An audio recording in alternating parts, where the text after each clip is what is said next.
हिंदुत्व शब्द सुनते ही आपके दिमाग में सबसे पहले क्या आता है? अगर ये कि हिंदुत्व और हिंदू धर्म एक ही चीज है या उसी का दूसरा नाम है, तो ये बात जो है ये पूरी तरह गलत है। ऐसा इसलिए कि हिंदुत्व शब्द की और हिंदुत्व विचार की आधारशिला जिन्होंने रखी है, वे हैं विनायक दामोदर सावरकर, जिन्हें हम वीर सावरकर के नाम से भी जानते हैं। इन्होंने एक किताब लिखी जिसका टाइटल है एसेंशियल ऑफ हिंदुत्व। हिंदी में हिंदुत्व नाम से भी ये किताब आपको आसानी से कहीं पर भी डाउनलोड के लिए पीडीएफ में मिल जाएगी। आगे बढ़ने से पहले एक निवेदन, इस तरह के वीडियो बनाने के लिए इंस्टा माइंड को प्रोत्साहित कीजिए, लाइक, शेयर और सब्सक्राइब कीजिए और घंटी वाला बटन दबाकर नोटिफिकेशन ऑन कीजिए। धन्यवाद। अब सावरकर जो किताब लिखते हैं उसमें खास तौर पर वे स्पष्ट करते हैं, उनकी जो किताब है उस किताब का दूसरा चैप्टर, उसका टाइटल है कि हिंदुत्व हिंदुइज्म नहीं है, हिंदुत्व हिंदू धर्म नहीं है। वहां ये पूरा इस चीज को वो पूरा स्थापित करते हैं, डिटेल में बताते हैं। जैसे उनका एक पैराग्राफ है, ये पूरा पैराग्राफ जिसमें बताते हैं कि हिंदुत्व जो है वो हिंदू धर्म नहीं है, वो कुछ और है। तो वो कुछ और क्या है वो ये एक्सप्लेन करेंगे। यहाँ इतना कह देना पर्याप्त होना चाहिए कि हिंदुत्व प्रचलित तौर पर और अस्पष्ट रूप से हिंदुइज्म कही जाने वाली चीज के समरूप नहीं है। इज्म कहने से अक्सर हमारा अर्थ होता है किसी शास्त्र या नीति से जो किसी न किसी समुदाय के आध्यात्मिक या धार्मिक विचारों से जुड़ी हुई होती है। और अगर हमारे सामने भाषा शास्त्र की समस्याएं ना होती तो शायद हिंदूपन कहना हिंदुत्व शब्द के समांतर ज्यादा उचित महसूस होता है। हिंदुत्व आलिंगन करता है उन सभी विचारों और कर्मों का जो जुड़े हुए हैं संपूर्णता से हिंदू नस्ल के। तो यहाँ आप देख सकते हैं कि सावरकर बिल्कुल स्पष्ट रूप से कहते हैं कि हिंदू धर्म या हिंदू धर्म की जो प्रैक्टिसेस हैं, जो उनकी संस्कृति में जो चला आ रहा है, जो धार्मिक रूढ़ियां हैं, धार्मिक परंपराएं हैं, उन सब से हिंदू धर्म का लेना देना नहीं है, हिंदुत्व का लेना देना नहीं है। हिंदुत्व का किस चीज से लेना देना है? हिंदुत्व का लेना देना है हिंदू नस्ल से। वे खासतौर पे हिंदू रेस जो शब्द है उसको बार बार उपयोग करते हैं। आप किताब को पढ़ेंगे तो उसमें बार बार Hindu race, Hindu blood, Hindu race, Hindu blood, यानी हिंदू नस्ल का और हिंदू रक्त की बात जो है वो बार बार आती है। अब सवाल उठता है कि हिंदू नस्ल और हिंदू रक्त क्या है? तो हिंदू नस्ल और हिंदू रक्त उनके अनुसार ये है कि यह जो भारत का जो एक पूरा आर्यावर्त या जो पूरा एक पूरा हिस्सा रहा, भौगोलिक हिस्सा रहा है, इस जमीन पर एक खास समय तक जितने भी जो धर्म उपजे हैं उनको उन्होंने मान लिया है, या यहाँ की संस्कृति या यहाँ की, उसको उन्होंने हिंदुत्व नाम करके उन सबको जोड़ दिया है। अब जैसे सिख हैं, बौद्ध हैं, जैन हैं, इन सबको भी उन्होंने हिंदुत्व में जोड़ दिया है। ये अलग बात है कि आप इनसे परमिशन लें कि भाई आप अपने आप को हिंदुत्व में जोड़ते हैं नहीं देते, वो इन्होंने नहीं किया। इन्होंने अपनी तरफ से ही हिंदुत्व को परिभाषित इस तरह से किया है कि यहाँ पर जो भी धर्म जो उपजे हैं, यहाँ पर जो भी यहाँ से पैदा हुए हैं, उन्होंने एक जमीन पर एक खाका खींचा, इतने इतने खाके, मतलब यहाँ से वहां तक जो भी हुए वो सारे हिंदुत्व में हो गए, वो सारे हिंदू हो गए उधर। अब इनका कहना क्या है इस आधार पर? इनका कहना यह है कि ये एक ऐसे राष्ट्र की परिकल्पना करते हैं जिसमें यहाँ की संस्कृति जो है वो मूल है, और वहां से अलग कोई भी संस्कृति वाला व्यक्ति अगर यहाँ आता है तो उसे यहाँ पर रहने की, यहाँ पर अपनी तरह से रहने की परमिशन नहीं है। एक अमेरिकी इस देश का नागरिक बन सकता है और अगर उचित हुआ तो उससे हम व्यवहार कर सकते हैं एक भारतीय या एक हिंदी की तरह, अपने देश के एक सह नागरिक की तरह। लेकिन जब तक वह हमारे देश के अलावा हमारी संस्कृति और हमारे इतिहास को नहीं अपना लेता, हमारे रक्त को आत्मसात नहीं कर लेता और यह नहीं मानने लगता कि इस जमीन से वह सिर्फ प्रेम ही नहीं बल्कि इसकी पूजा भी करता है, तब तक वह स्वयं को हिंदूपन में प्रविष्ट नहीं करा सकता। क्योंकि हिंदुत्व की पहली जरूरत यह तो है कि वह भारत का नागरिक हो, या तो स्वयं या उसके पूर्वजों के द्वारा। लेकिन यह एक पर्याप्त परिस्थिति नहीं है, क्योंकि यह जो हिंदू शब्द है यह यहाँ के भौगोलिक स्थिति से कहीं ज्यादा गहरा और कहीं ज्यादा विस्तृत महत्व रखता है। ये सबसे खास बात है, क्योंकि आप देखिए कि आज आप कोई भी बाहर किसी भी देश में जाइए जहाँ पर है, वहाँ की संस्कृति किन्हीं भी आधारों पर हो, किन्हीं भी संस्कृति पर हो, जैसे जूडियो क्रिश्चियन कल्चर के आधार पर बहुत सारे यूरोप में आपको देश मिलेंगे, अमेरिका में मिलेंगे, लेकिन उनका सिद्धांत ये नहीं है कि वो आप पर ये जो उनकी सांस्कृतिक परंपराएं हो वो आप पे थोपेंगे। उनका सिद्धांत यह है कि सभी लोगों के लिए समान रूप से रहने की, अपने अपने धर्मों को पालन करने की और अपने तरीके से अभिव्यक्ति करने वगैरह की आजादी होती है।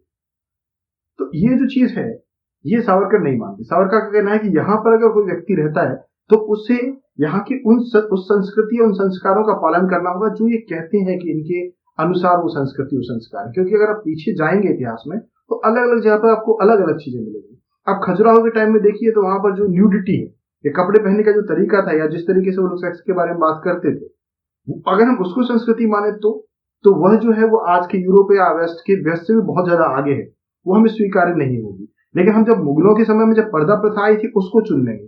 तो जब भी ऐसी कोई बात आती है, जब भी कोई प्योरिस्ट बात करता है कि नहीं हमें मूल संस्कृति की तरफ जाना है, तो सवाल उठता है कि मूल संस्कृति कहाँ है, कौन से समय पर आप ये कहाँ पर पिन लगाएंगे कि कहाँ पर ये मूल है, किस जगह पर आप जाएंगे। क्योंकि वेदों उपनिषदों के टाइम में अलग थी, उस समय नास्तिक और वगैरह ये सारी लोकायत दर्शन भी था, चारवाक दर्शन भी था, उसी में बौद्ध दर्शन भी था। उन सारे दर्शनों में अपने आप में विरोधाभास थे। कोई जैसे कि सांख्य दर्शन जो है वो द्वैतवादी बात करता है, वो कहता है कि दो है, प्रकृति और पुरुष अलग अलग है।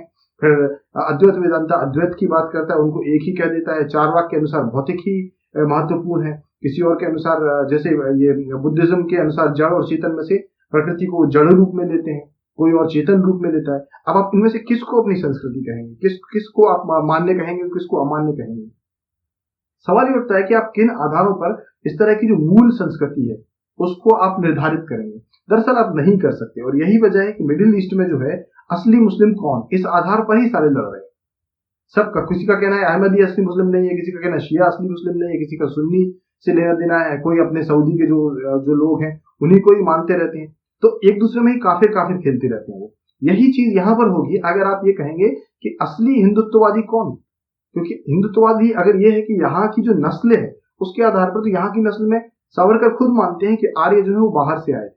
अब आर्य अगर बाहर से आए थे तो उन्होंने द्रविड़ों की जो संस्कृति का जो एक विलोप कर लिया या जो भी हुआ उसका, अब द्रविड़ों की संस्कृति को आप असली हिंदुत्ववादी संस्कृति मानेंगे या बाद की आर्यवादी संस्कृति को। और आर्य अगर बाहर से आए उनको आपने हिंदुत्व में जोड़ दिया और बाद में जो बौद्ध सिख वगैरह जो आ गए वो जुड़ गए, तो फिर हिसाब से उसके बाद जो बाहर से आए, जैसे कि मुस्लिम लोग बाहर से आए या क्रिश्चियन बाहर से आए या जीव बाहर से आए या पारसी बाहर से आए, तो उन सारे लोगों को जोड़ने में आप कहां पर ये लाइन क्यों खींचेंगे और किस आधार पर खींचेंगे। इस तरह की चीजों का कोई उचित उसमें जवाब मुझे नहीं मिलता किताब में। लेकिन मूल रूप से हिंदुत्व की जो हम बात कर रहे थे, तो हिंदुत्व जो है वो नस्ल के आधार पर है।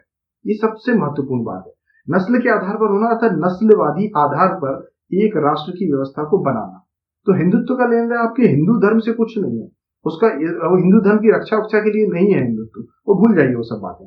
हिंदुत्व एक राजनीतिक विचारधारा है।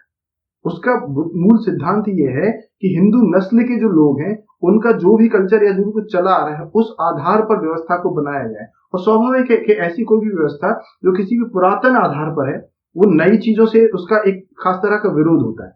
तो विज्ञान, तर्क, आधुनिक जो चीजें आई हैं उनके प्रति जो विरोध है वह तो स्वाभाविक हो जाएगा। वो स्वाभाविक विरोध जो है वह स्वाभाविक विरोध इसलिए हो क्योंकि वर्तमान में जो कल्चर है वो मिल रहे हैं, धीरे धीरे ग्लोबल कल्चर हो रहा है, वैश्विक संस्कृति हो रही है, लोग एक दूसरे की संस्कृति को अपना रहे हैं। आज आप इंटरनेट में जो मीम अपनाते हैं, जो तरीके अपनाते हैं, ये सब कहाँ से है? वैश्विक है। ये किसी देश ने किस देश में कहा किसने कौन सा मीम बनाया था क्या उसका जांच करते हैं आप? नहीं करते। आपको पता भी नहीं होता कहाँ से कौन सा मीम बना, कहाँ से कौन सा म्यूजिक बना, संगीत हो गया, कला हो गई, साहित्य हो गई, ये सब एक देशों की सीमाओं में नहीं बने होते।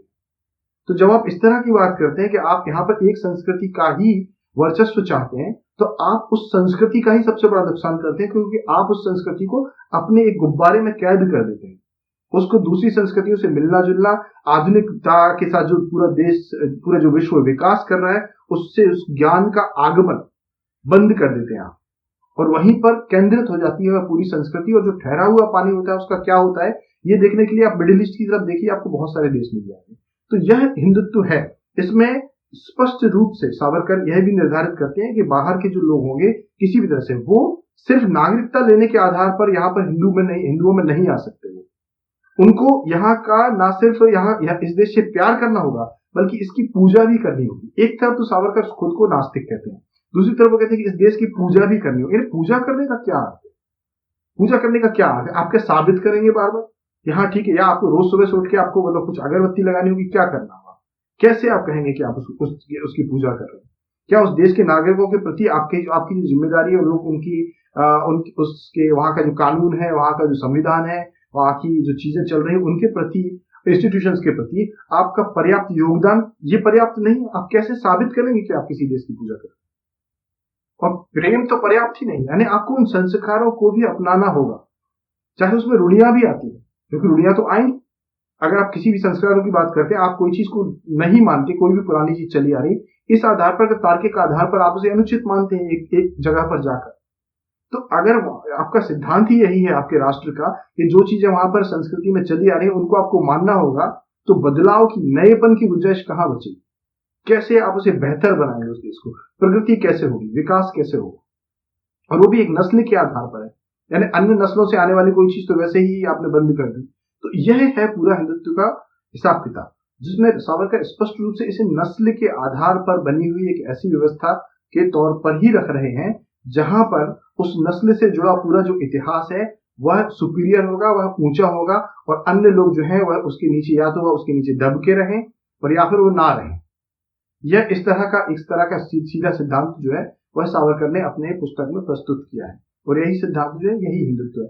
हिंदू धर्म जो है, हिंदू धर्म में तो आप अच्छी तरह जानते हैं, अगर आपने थोड़ा भी उसको गहराई से जाने, कि उसमें तो सिद्धांत अलग ही है। वसुधैव कुटुंबकम भी है, जो कि बिल्कुल सही समझा जाता है वसुधैव कुटुंबकम को, कि वह वैश्विक संस्कृति की ही बात है। और दूसरा ये होता है कि हिंदू धर्म में सभी तमाम जो पूरे नए नए सेक्ट निकले, जैसे बुद्धिज्म निकला, सिखिज्म निकला, तो उनके प्रति एक दुश्मनी की भावना नहीं रही है। हाँ, उनके साथ संघर्ष हुआ है अलग अलग जगहों पर, सत्ता का संघर्ष और बाकी सारे संघर्ष हुए हैं, लेकिन जो दुश्मनी की भावना रही है कि हम या तुम, ये यहाँ पर नहीं रहा। ये सहिष्णुता जो रही है, हिंदू धर्म का एक हिस्सा रही है। आप चाहे शैव हो, चाहे वैष्णव हो, चाहे कोई और चीज में मानते हो, निराकार में मानते हो, साकार में मानते हो, आप लोकायत वाले नास्तिक हो या कुछ भी हो, ये सारी चीजें स्वीकार्य रही है यहाँ पर।